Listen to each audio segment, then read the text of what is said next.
It's Wednesday. Welcome to our Wednesday Wellness Tip. Today I want to talk about the time paradox. That's why you saw me look at my watch. No one has enough of it, yet everyone has all there is. That's the time paradox. Isn't it interesting?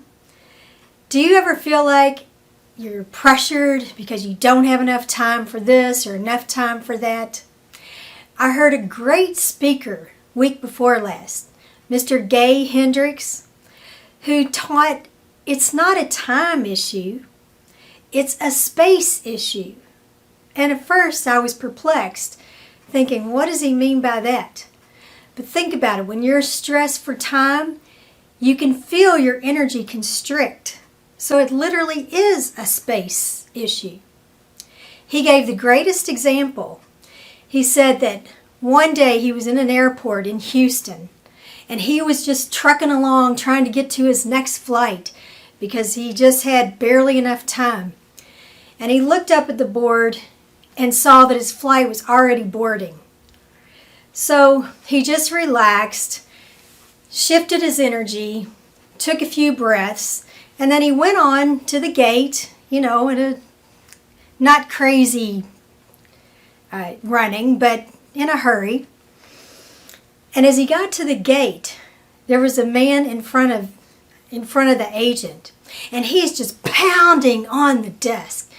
And he's saying, "Do you know who I am? You've got to get me on that flight."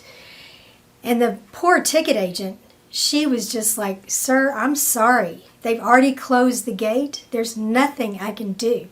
And he's still pounding and ranting and raving. And he's like, "I'm going to sue United Airlines for every penny they have." And she's just like, "I'm sorry." So he storms off. Well, then Gay gets to the ticket agent. And he says to the poor girl, "Rough day, huh?" And he just, talked to her. She's like, "Yeah." Well, with that, out comes this flight attendant, and she tells the ticket agent, she's like, "Oh my goodness." She said, "We miscounted. We have one seat left." And so the girl looks for the ranting and raving guy. Well, he's long gone up the ramp. So she looks at Gay and she says, "Well, sir, we do have one seat left, and as long as you're okay with it, we'll have to upgrade you to first class." So he gets on the plane and he says that was a big example for him, because when he shifted his energy and expanded his space, that allowed for miracles to happen. And here, instead of being in a frenzy 10 minutes before, 10 minutes later, he's sitting on the flight in first class sipping on some champagne. So that's what he meant when he says it's a space issue.